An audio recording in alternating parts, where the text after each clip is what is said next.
Olá, como vai? Tudo bem? Seja muito bem-vindo ao quarto episódio do Conectados. Este que é parte do programa Biolab Cast, uma junção entre a Avert e a Biolab do Grupo Biolab. E o episódio de hoje está sensacionais. Cães que curam, o impacto da intervenção assistida, falando junto com o programa Alice.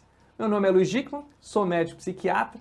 Eu e Paula vamos fazer a apresentação deste episódio e para isso nós temos uma convidada muito especial que a gente já vai chamar daqui a pouquinho. Mas mais do que uma, nós temos dois animais lindos que estão aqui, companheiros pets conosco, para fazer com que você entenda do que a gente está falando.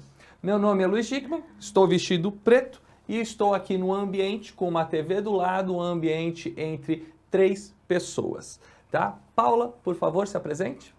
Olá pessoal, um prazer estar de novo aqui com vocês, um prazer estar aqui com esses animais maravilhosos e a nossa convidada super especial que a gente vai entrevistar hoje. Eu sou médica neurologista, eu tenho um cabelo preto, estatura média, olhos pretos e estou vestindo uma blusa verde e uma saia preta. Aqui com a gente tá a Amy, nossa convidada especial. Amy, se apresente pra gente, por favor. Olá, tudo bom? Meu nome é Amy Parente. Eu sou especialista em intervenção educacional assistida por cães. Estou vestindo uma blusa social bege, uma gravata, porque mulheres também vestem gravata, e uma calça social. Então, você pode apresentar, por favor, essas belezuras?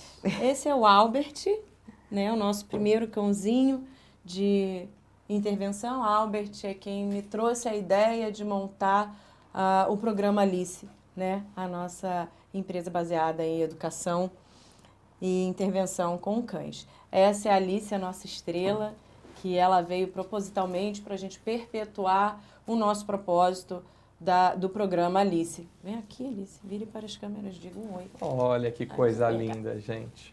E não dá para aguentar de tanto ela amor, não né? quer, a mãe tá ali, tá olhando. Para você entender um pouquinho mais, nos nossos episódios anteriores, falamos sobre a saúde mental e a intersecção, o quanto que os pets, né, os animais, podem nos ajudar nas nossas dificuldades, quanto que as doenças clínicas e psiquiátricas podem ser impactadas positivamente com a presença. Depois, no segundo episódio, falamos dos gateiros. Você que ama os gatos, tá lá 1000 motivos para amá-los ainda mais, porque o mundo é deles. E você sabe, no nosso terceiro episódio do mês Setembro Amarelo, prevenção de suicídio e as intervenções, né, junto com um programa muito interessante que vocês viram de adoção, cuidados, uma ONG que fez aqui muito sucesso com vocês. E hoje, para a gente falar dessas intervenções para os animais. Então, Paulinha, apresenta para a gente o tema, contextualiza e mostra para a gente onde que a Amy entra nessa história. Amy, vamos conversar um pouquinho, né? Eu estava estudando um pouco e fui ver as leis, né? Eu vi que a gente tem uma lei, a 9328, aí de junho de 21, do governo do estado do Rio de Janeiro, que permitiu já o ingresso aí de animais domésticos e de estimação na rede pública estadual de saúde por período pré-determinado e sob condições previamente acordadas. Eu, como profissional de saúde, como médico, acho que o Luiz também, a gente vê, de olheiro, na verdade, né, o quanto esses pacientes são beneficiados por essas visitas, né? Eu queria que você explicasse melhor, de uma maneira científica, né, falasse pra gente como é que esses animais funcionam, né, qual o impacto da intervenção assistida, se você conhece outros estados que tenham esse tipo de lei. Correto, maravilha. Obrigada, doutor Luiz, obrigada, doutora Paula, pelo convite, obrigada, Biolab. E, sim, tem outros estados no Brasil que permitem a entrada de cães de intervenção, para visita, né? E o nosso trabalho é no Rio, iniciou no Rio, apesar da gente, graças a Deus, ter agora um polo aqui em São Paulo. E como que acontece, né? A gente beneficia não somente a instituição e os pacientes, mas o todo. São os familiares, são os profissionais que estão ali passando, se dedicando a sua vida, passando os seus dias, né? E isso estende até em casa também, para os pacientes que têm a família, os familiares que estão em casa esperando o retorno deles, né? Esperando a melhora deles, e para as pessoas que estão ali trabalhando também. Então, você leva para o seu dia a dia, o seu retorno, um ar novo, né? Aquele ar do momento presente, não daquele passado, daquele futuro. Então, a gente renova ali as relações, a gente humaniza ali as relações por um todo com a visita dos nossos cães, dos nossos parceiros, dos nossos voluntários. Eu tô aqui apaixonado, meu Deus do céu, que cachorra fofa que a gente trouxe aqui no estúdio. Muito carinhosa. Né? O Emi, conta uma coisa pra mim, a gente tá em outubro agora, né? E a gente sabe que outubro aí a gente tem uma grande conscientização do câncer de mama. Existe um papel do cão de intervenção assistida, né? Na intervenção assistida, dentro do paciente oncológico, existe um espaço para isso? O cão, ele, via de regra, ele viabiliza ali o tratamento quando a gente, por exemplo, né, numa das unidades que a gente atua é a unidade de paliativos, então é uma realidade bem sensível, né? E quando a gente entra com um cão, ele é o fator positivo daquela relação. Então, tem muitos pacientes e familiares que estão em negação. E quando a gente está ali com o cão, a gente consegue amenizar essa situação. E os pacientes, os familiares, eles têm uma aceitação maior pelo tratamento, né? Por exemplo, todo dia, toda semana que a gente chega, eles estão esperando a gente, eles vão até o corredor, muitas das vezes não esperam a gente entrar no leito, então isso já é um estímulo positivo que aquilo que tá acontecendo ali. Fora todos os dados científicos que a gente traz com os benefícios da intervenção com cães para os pacientes, para o ambiente, para os profissionais da área da saúde, a gente tem aquele senso de pertencimento, o senso do aqui e do agora, né? Então você esquece um pouco do passado, você para de se preocupar um pouco com o futuro e você vive aquele momento de passar a mão no pelo, de levar uma lambida, dessa troca de olhares. Então, essa parte da humanização das relações é muito importante, né? Principalmente para aquela pessoa que está tão vulnerável naquela situação de não saber o que está realmente acontecendo ou o que vai acontecer. Então, esses seres que não julgam estão ali para passar o amor, aquele momento do aqui e do agora. Você sabe que é engraçado, você falando aqui, eu estava lembrando, quem quer conhecer o nosso cachorro Tony, ele estava no primeiro episódio, é um Golden. E a ideia dele, eu lembro 20 anos atrás, quando eu estava ali na faculdade, na Unifesp, o Hospital São Paulo é um hospital universitário, e tinha um cão terapêutico, né, ou seja, um cão de trabalho, de suporte, e ele fazia as visitas oncológicas ali na pediatria, e era um Golden especial, e assim, ele marcava a história, e eu falava, olha, um dia, né, eu queria muito poder conviver com um animal desse, era tão amado, é o que você falou, as pessoas, eu lembro que iam, né, as crianças iam lá para o corredor já fazer festa, os idosos, os adultos, homens, mulheres, os funcionários, ou seja, era um dia especial ali no hospital. Tanto me marcou, né, que depois de tanto tempo... Você me apareceu com o gol. Exatamente. E aí ela falou, mas esse cachorro fica enorme, não vai caber na minha casa. Eu falei, ó, desculpa, eu não tenho onde colocar você. Brincadeiras à parte, mas isso é muito interessante. Essa ideia toda começou quando? Começou na pandemia, né? Eu acho que a gente parou, todo mundo parou para pensar um pouco qual é o nosso papel, né, nesse cenário aí do mundo todo. Então, eu estava em um movimento de me achar, de me conectar com o mundo de uma forma diferente. Eu estava 10 anos sem focinho, eu sou apaixonada por animais, né? Eu falei, bom, agora vou ter um focinho de novo comigo dentro da minha casa, fazendo parte da minha família. Só que eu queria algo além, né? Eu não queria um cachorrinho, uma família de 4 patas ali só para mim. Eu falei, eu preciso expandir isso um pouco. E eu pensei, eu falei, nossa, eu fiquei tanto tempo sem, e foi um tempo que a gente estava ali, todo mundo sem nada, né? Uma perspectiva de quê? Eu falei, eu quero que seja um benefício para outras pessoas. Eu quero que eu deixe um legado aí para que, se em algum momento na vida eu não puder ter um bichinho perto de mim, que eles venham por outro meio. Então, eu comecei a trabalhar em cima disso e a gente está dentro de uma escola, de uma rede de ensino chamada Maple Colbert, não sei nem se eu posso falar o nome, mas, enfim, canadense, e que é uma escola inclusiva. E foi quando eu vi uma necessidade muito grande de quebra de barreiras na comunicação de crianças atípicas com o ser humano. E eu falei, gente, isso é muito difícil. O ser humano é muito difícil de se relacionar. Então, assim, se entrasse um animal naquele momento, eu tenho certeza que iria impactar muito mais forte aquela relação. E foi quando eu falei, eu preciso trabalhar com isso também. E aí juntou a parte da área da saúde, porque a gente estava vivendo um momento da área de saúde, né, de emergência na área da saúde em geral, mundo, e veio com as crianças atípicas. E aí eu falei, bom, é isso que eu vou fazer. E aí comecei a costurar, comecei a estudar, comecei a me especializar, e foi quando eu montei o programa Alice, para poder atuar na área de educação, não somente na área do colégio, né, de ensino, mas na área de educação, de passar informação, e na área da saúde. E foi quando eu bati na porta do INCA e falei, quero trabalhar com vocês. Aí eles falaram, ah, é? E qual a equipe que você tem? Eu falei, eu, Alice e Albert. Tá ótimo. Olha o trio Parada Dura. E hoje, graças a Deus, a gente está aí em 6 meses, a gente conseguiu capacitar 52 voluntários, duplas de voluntários, né? Que são os tutores e os cães.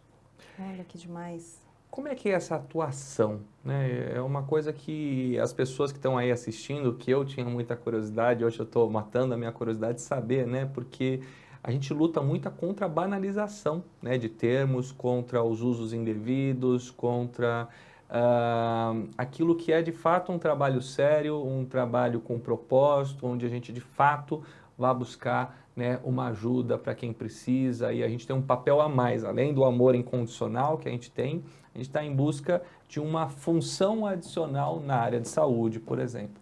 Né? Como é que é a atuação? O que é a diferença, por exemplo, entre cão de assistência, cão terapeuta, cão de suporte emocional? Ajuda a gente a separar um termo do outro. Maravilha, doutor Luiz. O cão de intervenção, vou começar pelo cão de intervenção, né? Não são somente pets, né? O que a maioria imagina, eu vou pegar meu pet, vou levar ali no hospital, fazer uma visita. Não, ele é um cão que ele é preparado, né? Ele tem que ter um comportamento adequado, ele tem algumas restrições ali de comportamento para poder viabilizar essas intervenções. Pelo programa Alice, a gente capacita o tutor, porque a gente tem que certificar que eles estão bem. Então, a outra ponta da coleira, né, ele tem que saber o que ele está fazendo. Porque também vai estar presente, né, dentro da intervenção. Então, eles vão ter que saber o que fazer, o que não fazer, até onde ir e o porquê. E o como que isso vai ser benéfico ou não para o animal. Então, eles têm que ser o maior advogado do cão. A gente trabalha muito em cima da ética animal, da proteção animal, né? Então, educar os tutores é a chave principal para a gente ter uma eficácia de 100% dentro das instituições que a gente atua, né? Então, o tutor, ele sabendo o que fazer, o que não fazer, a gente está protegendo esse animal, né? Então, isso é primordial, eu acredito, para todos os tipos de nomenclaturas que a gente tem de cães de serviço, né? Então, quando o tutor ele sabe o que ele está fazendo, o que ele pode esperar ou não do animal, é onde a gente consegue a excelência, porque um animal ele tem que estar feliz, ele tem que gostar e ele tem que estar apto para estar ali, e para estar ali ele tem que gostar, né? Tem que ser um momento prazeroso para ele, se não for, a gente não pode permitir que E assim, Emi, por exemplo, eu e o Luiz, a gente tem o Tony, né? Eventualmente a gente até leva ele no consultório, como você falou, de crianças atípicas. O nosso consultório tem bastante autista, enfim, e a gente vê exatamente isso, né? Uma relação sensacional de muitos autistas até não verbais que tem uma grande interação com o Tony, né? Mas se eu quero que o Tony realmente vire um cão de serviço, né? Como é que é esse treinamento? Geralmente, como é que funciona? Tá. O cão de serviço, ele é um pouco mais extenso, né? Aí você entra aí, já você tem uma legislação por trás que ampara o cão de serviço, né? Você tem que ter um laudo de um psiquiatra com CID, tudo certinho, e o treinamento é extenso, né? Hoje no Brasil, via de regra, custa em torno de 40 a 50 mil para se treinar um cão de serviço.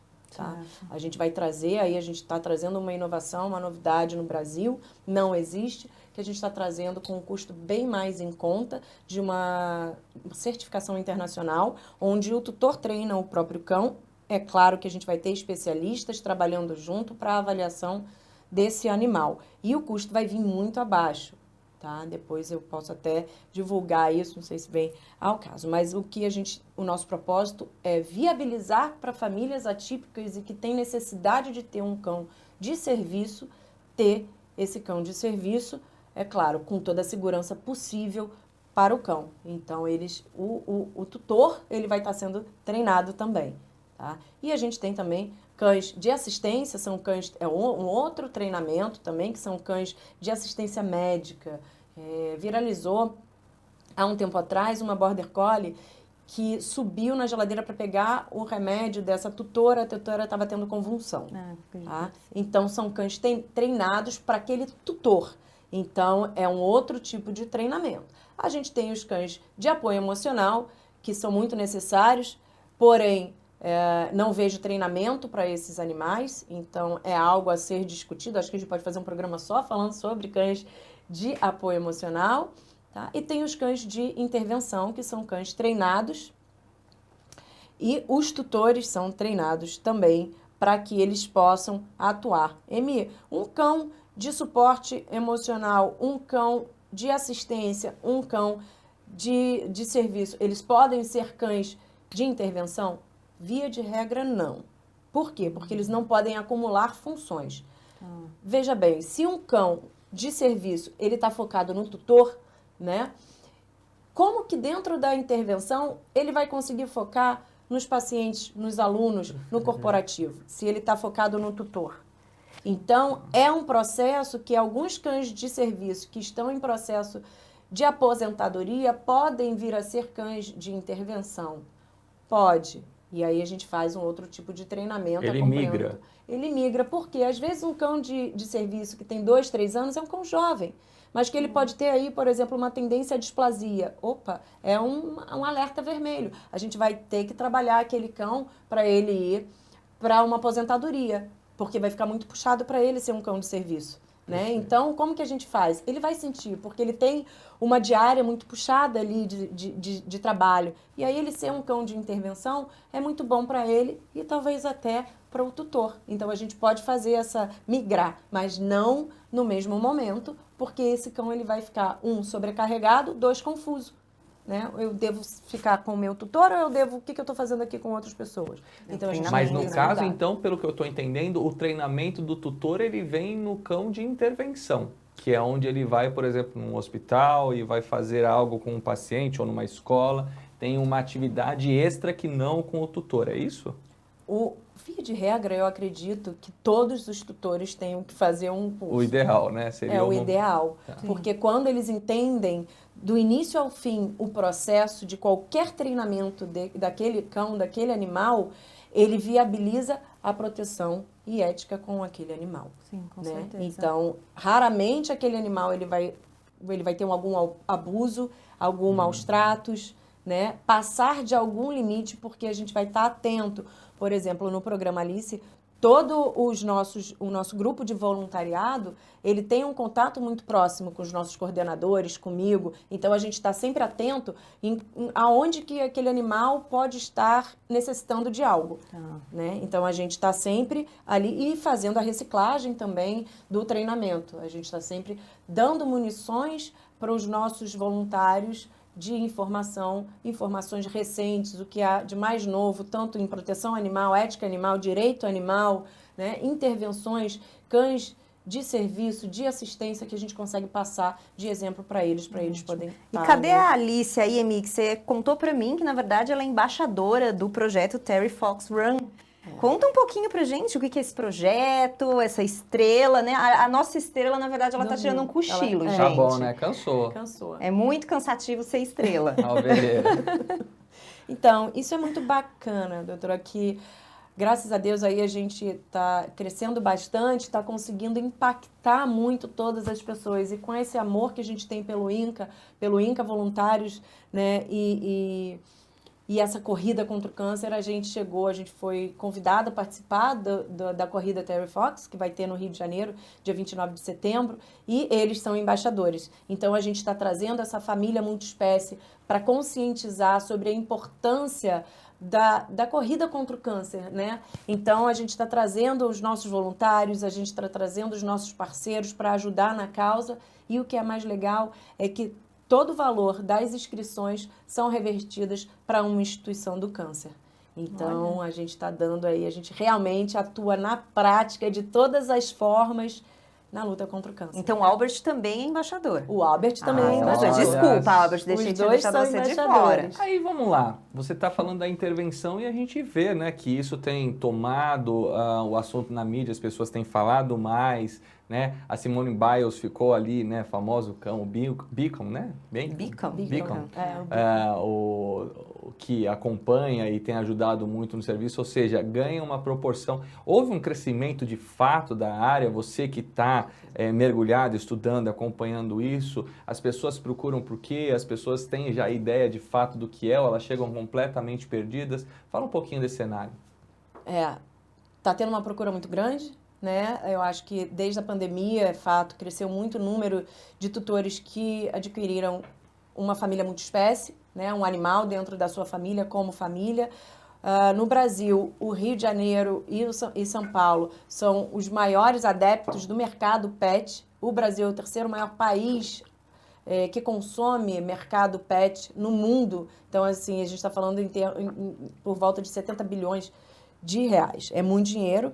E, com isso, é o impacto do tamanho desses animais na nossa vida, incluído na nossa família, né? Então, o Rio de Janeiro, hoje, ele reconheceu o animal, o cão e o gato como ser senciente. Então, eles são seres com direitos, né? O direito animal é um dos maiores que cresce dentro do direito nos Estados Unidos e Europa. Então, a visibilidade do animal está crescendo muito. E, com isso, a gente vendo o impacto dele na vida do ser humano diretamente, né? Então, hoje, se vocês viajam, a maior preocupação é você que tem uma família multiespécie. Aonde que eu vou deixar os meus animais? Né? O meu filho de 4 patas, eu vou levá-lo? E qual hotel, qual restaurante eu posso ir? Né? Então, eu vou fazer uma viagem internacional, eu deixo aonde? Eu levo? Né? Como? Isso, Então, ele está muito mais incluído na família, né? Parece que antes o pet talvez ele fosse uma coisa mais no quintal, para fora. só bichinho, agora, né? exatamente. Hoje é uma coisa muito mais Incorporar. Incorporado As na famílias família. diminuíram em tamanho, né? As famílias humanas, elas têm menos filhos, né? A gente essa família nuclear, ela mudou. E a família multiespécie, principalmente em grandes centros, né? Elas passam a representar aí, né, uma forma de congregação familiar bastante comum, querida, procurada, e que gera preocupação, que você falou, né? Qual a infraestrutura que determinado ambiente me reserva? E eu vejo muitos dos meus pacientes, inclusive, como psiquiatra, que declinam de ofertas de emprego, declinam de mudanças de cidade, de mudanças de bairro, né, por conta dos seus pets, dos seus animais, ou seja, mostrando que antigamente a gente via muito isso, não deixa, assim, como não deixa, não é isso, né, é uma vida e o respeito que se tem é um membro da família, né, e como que ele pode impactar a escolha, e a gente vê também, muitas vezes, a parte difícil do luto, né, quando você perde um membro, né, você perde um pet, o quão dolorido isso se torna, igual um luto, pode ser um luto patológico, um luto prolongado, igual o que acontece entre os humanos. Então, dentro da psiquiatria, né, a gente acompanha muito isso, mas não precisa ser psiquiatra para ver, né, é só você olhar para o lado, né, que a gente vai ver a importância. Mas, por exemplo, eu olhei e aí eu vi a Alice, né, vi o Albert. Como é que eu identifico qual é a categoria que aquele animal está? Tem uma identificação formal? Não? Como é que eu bato o olho e sei do que eu estou falando? A gente, quando o cão de serviço, por exemplo, ele tem que sempre estar com o colete dele, mostrando que ele é um cão de serviço. Né? Os cães de intervenção, via de regra, os nossos cães de intervenção, né, das nossas duplas, eles têm um colete, e no colete diz cão de intervenção ou therapy dog. Né? E a gente sempre com o nosso logo e a nossa bandana, porque quando a gente chega nas instituições, eles já identificam, chegaram os cães de intervenção, chegaram, aí eles chamam por nome, já sabem por nome em tudo, mas é sempre importante, muito importante eles estarem documentados, né? E com a identificação para para a gente situar principalmente as pessoas que não conhecem, né? Como você perguntou, está ainda muito pouco difundido o que é cão de intervenção, o que é cão de apoio, o que é cão de serviço, o que é cão de assistência. Então, quando a gente consegue, de uma forma simples, passar essa informação através do crachá, do colete, a gente consegue ter uma comunicação muito mais clara. Tá vendo, Paulinho? O cara crachá aqui também tem no cachorro. Oi, tá hein? vendo? É. E me diz uma coisa, muitas vezes, quando eu vejo também, né? Hoje eu também tô aprendendo muito sobre todos esses termos, né? E o cachorro, quando ele tá, na verdade, de uniforme, né? O uniforme dele, ele tá a serviço, né? Existe isso mesmo? Olha, não brinque, não chegue perto. Quando a gente avista algum animal uniformizado, a gente pode ter o comportamento de brincar, ai, que coisa linda, meu Deus, que coisa fofa. Lógico, a gente vê essas carinhas, a vontade que a gente tem é de esmagar, de beijar, né? Mas qual é o comportamento que o ser humano deve ter ao visualizar os cães de assistência, assim, né? Os de intervenção? Pergunta. Muito boa pergunta. Não, tá? Por quê? Isso é... O brasileiro, ele quer vir pegar... Não só brasileiro, o europeu também tem muito isso. Nos Estados Unidos você vê as pessoas, quando você vai, é bonitinho, as pessoas te olham assim, tipo, não fala mexe. com o meu cachorro, né? Mas por quê? Isso tem um fundo, e eu também aprendi, porque eu também era essa pessoa felícia, ainda mais viajando longe dos meus cachorros, eu queria qualquer cachorro para fazer intervenção comigo, né? Sou assim. Então, eu entendi depois o porquê. Por quê? Esses cães, quando eles estão em serviço, eles têm uma hora de serviço. E acúmulo de função. Então, se eles saem dali, você tira eles do foco, né? Muitos cães da polícia, eles estão ali focados no trabalho deles, então eles não podem brincar, eles têm um momento de brincadeira, eles não deixam de ser cães, tá? Depois, a recompensa deles é uma brincadeira com bolinha, com bichinho, eles têm, só que tem o tempo deles. Justamente para não sobrecarregar. Os cães de intervenção, por exemplo, eles têm o tempo máximo de intervenção que eles podem fazer por dia.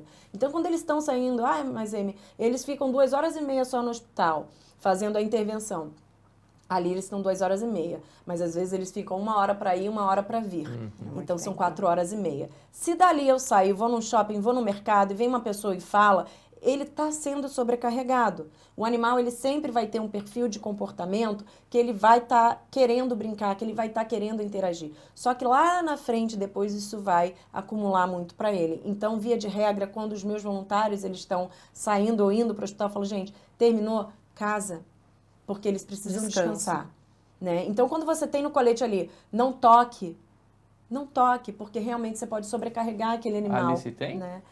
A Alice eu não botei, porque eu botei aqui agora só para ela gravar. Quando ela não está em serviço, quando ela não está então fazendo não errei uma encostando intervenção. nela aqui. Não, pode brincar. Eu tava aqui feliz. Não, pode brincar. Mas ela tem eu tenho o velcrozinho que eu coloco. Tá, se na eu hora tô do trabalho. em circulação. Por exemplo, eu tô indo ou vindo, né? Então eu já poupo ela um pouco dessa interação com muita gente. O quão efetivo é agora a minha pergunta de brasileiro? Por incrível que pareça, criança já está um pouco mais educada. E quando eu falo educada, é de ter informação. Saber que né? aquilo não é o momento. E já passou a criança falar, não, mamãe, não pode tocar porque eles estão em trabalho. Eu falo, gente, que massa. As crianças estão mais treinadas Educa que a gente, né? aí. E essa é uma das nossas funções nos colégios também. Quando a gente vai fazer intervenção, a gente tem um módulo nos colégios que a gente fala sobre educação animal e ambiental, né? Então a gente fala o que fazer, o que não fazer com os animais. As crianças atípicas e típicas também, mas as pessoas acham que as crianças atípicas não vão aprender. Gente, eles dão um show assim, que eu chego a arrepiar. Então, é importante a gente poupar os animais, é importante a gente passar essa informação de não fale com animais de serviço de intervenção, quando realmente eles estão de serviço ali. Quando eles não estão, eu tiro e eles viram pets, e aí todo mundo fala, e todo mundo Albert, agora brinca. é só pet, tá? Agora é pet, né, Albert? E dentro do programa Alice, me conta uma coisa. Então, a gente falou na escola... Na saúde, ele quer brincar com... Tá pedindo carinho, meu amor. Carinho. Na escola, na saúde, tem mais alguma frente, mais alguma área que vocês trabalham? A gente trabalha também com jovens em situação de vulnerabilidade, né? O que é muito interessante, porque a comunicação dentro desses locais é muito difícil com os agentes. Então, eu capacitei os agentes para eles usarem ali dentro a intervenção e, com isso, ser uma forma de comunicação com esses jovens, que a maioria está ali na negação, né, vivendo um ambiente muito difícil também. E eles têm uns cãezinhos que eles usam de intervenção para capacitar esses jovens também. E esses jovens saem de lá com uma área profissional ali desenvolvida. Então, é ajudante de pet shop, de veterinário, de passeador. E com isso a intervenção está sendo feita. O maior triunfo deles ali é o senso de pertencimento e o amor que eles nunca sentiram antes. E a gente consegue realmente modificar, humanizar as relações com esses jovens, né? E fora isso, o corporativo, né? Você vê aqui, a gente está numa entrevista, falando aí num programa super bacana, mas a intervenção está sendo feita com os apresentadores, com os doutores, Deus, eu com vou o pessoal levar todo que tá você aqui. para Melhor tomar eu vou cuidado, tirar Albert, porque você vai. Assim. Imagina essa carinha em casa, olha. E o que a gente vê, Amy, é isso, né? Como que é, na verdade, o grande intuito aí do podcast, do nosso podcast, é como esses pets ajudam na nossa saúde mental, né? Então, de tudo que você tem falado aí, é isso, né? Além da saúde física, né? Quando você visita algum paciente oncológico, algum paciente terminal, na grande fundo, na grande verdade, a gente está sempre trabalhando na saúde mental, né? O que a gente fala sempre, e eu acho que isso vale para qualquer momento, é que não existe saúde física sem saúde mental. Ou seja, você pode estar lá com o seu corpo tinindo, 100%. que se você tiver um quadro de depressão grave, você tiver alguma situação que não deixe o seu funcionamento atuar normalmente, aquilo perde o sentido. E a gente vê o quanto que, né, as vidas não humanas, elas conseguem tocar, né, o nosso coração. Então, existem vários estudos de ressonância magnética funcional, liberação de neurotransmissores, né, ou seja, a ocitocina, principalmente quando a gente pega filhotinho, outros animais, ou esse fofinho, essa felícia, né? Ai, eu quero agarrar e tal. Né, o quanto que isso é um instinto protetor e o quanto que isso trouxe, né, as espécies para chegar onde chegaram. Então, no fundo, é o que a Paula falou, a gente está atrás de ajudar o outro, né, e na busca de ajudar o outro, a gente ajuda o animal, ajuda a gente, ajuda o outro, né, ajuda o tutor, ou seja, todas as pessoas acabam sendo impactadas nesse ambiente. Então, é realmente fantástico, muito interessante, né, conhecer esses dois animais, né, que está agora lá o Albert pedindo carinho ali, aqui a Alice já desmaiou depois de tanto brincar, daqui a pouco vai acordar, e conhecer esses termos, como é que treina, o que faz, a diferença, né? Eu realmente não imaginava que era um mundo tão grande, né, de classificações. Eu vou respeitar agora, sempre que eu ver lá a etiquetinha, né, de não cumprimentar e não tocar, para saber que ele está naquele momento, que a gente vai nessa... Não é porque o tutor é mal-humorado, né? Eu falo, será que ele é mal-humorado? Tem alguns que são, né? Pode ser, né? Ser humano momento. é ser humano, mas assim, imaginando o quanto que você está preservando, né, a saúde mental do bichinho também, né, que está ali, do pet que está com você. Afinal, ninguém aguenta trabalhar 12 horas seguidas, né? Trabalho é bom, mas se fosse lazer, eu chamava lazer e não trabalho, não é isso? É lógico, com certeza. Me só tira a última dúvida aqui para mim.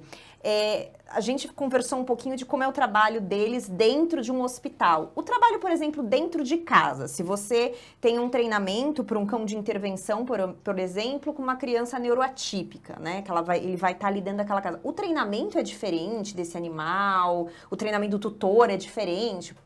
Porque ele vai estar trabalhando mais, talvez. Como é que é? Sim, aí ele entra como um cão de serviço. Tá. E aí ele vai estar focado naquela criança, né? E aí o treinamento dele, sim, é outro. E o que eu falo, a gente até palestrou no Expoteia no ano passado, ano que vem a gente está confirmado também, um evento incrível. A minha palestra foi Não Tenha um Cão de Serviço, né? Porque às vezes a família não está preparada para uma demanda desse tipo. Né? Então, porque a criança já demanda muito, né? Porque a criança já demanda muito, né? Além dela demandar muito dentro de casa, ela tem uma rotina, às vezes, muito intensa, né? De terapia, de estimulação, de exercícios extras. Então, eu falo, tente primeiro uma intervenção. Porque na intervenção, quando ela é bem feita, claro, e ela tem um programa, a criança primeiro, ela começa a entender sobre o animal. Então, isso é muito importante. A criança atípica, às vezes, ela não tem domínio da força, né? Então, isso pode machucar um animal. Antigamente, falava, não, os animais de serviço, eles são treinados para ter essa resistência. e, na verdade, não tem essa necessidade. Né? Então, as crianças, eu tenho alunos de todo o range aí de neurotípico e eles entendem tudo e eles respeitam tudo. Certeza. Então, você ter ali um processo de intervenção é importante para você dar o primeiro passo. E aí sim, eu acho que tem total necessidade daquela família adquirir um membro para sua família multiespécie e que esse membro seja um cão de serviço. Mas eu acho que primeiro a gente tem que ajudar essa família a fazer essa escolha, porque às vezes pode vir a prejudicar essa família Sim. e o animal também. É o que a gente fala muito aqui em todos os episódios, né, gente? Assim, você ter um pet é uma grande responsabilidade. Um pet não é, um presente, um carrinho de rolimã, né? E Então, nunca descartável. nunca descartável, exatamente, né? Então, pessoal, eu chamo vocês a acompanharem as redes sociais, @biolabfarmacêutica e @avertesaudeanimal. Lembre-se que o nosso podcast está aqui nos principais streamings visuais e ou só de áudio e que a gente está presente nas redes sociais com esse projeto Conectados, que é uma parceria entre a Biolab, né, e a Avert ambas do grupo Biolab. E aí eu queria, Amy, que você falasse aí nas suas últimas palavras como é que o pessoal faz para te encontrar, quais são as suas redes sociais e qual a sua mensagem final para o nosso público. A gente tem o nosso site, né, que é programalice.com.br. A gente tem o Instagram, que é Patai Programalice. E é só mandar uma mensagem que o nosso time está pronto para responder, para ter vocês com a gente também. E eu acho que a mensagem é a gente abrir um pouco mais o nosso coração e humanizar as relações por aqui e agora.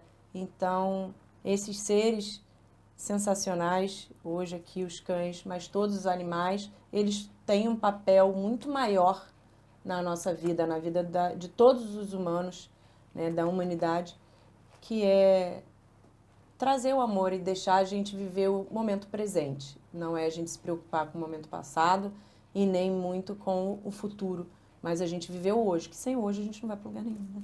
Muito Isso bom. aí. Paulinha, quais são as suas palavras finais, encerramento? Gente, gostaria de agradecer muito aqui, mais um excelente episódio. Obrigado, Amy, por toda a informação. Aprendi demais hoje. Obrigada a Já estou você. pensando seriamente em nosso Tunico aí virar, Olha né, só. um estudante aí do programa eu trouxe aí um Alice, presente né? para vocês. Ai, que delícia, Um gente. convite. Então, continue nos seguindo aí nas redes sociais. Daqui a pouco a gente vem com mais podcasts aí, com grandes temas aí que vão trazer muito interesse para todos vocês. Tá bom? Até mais, pessoal! Um grande abraço e até a próxima. Tchau, tchau.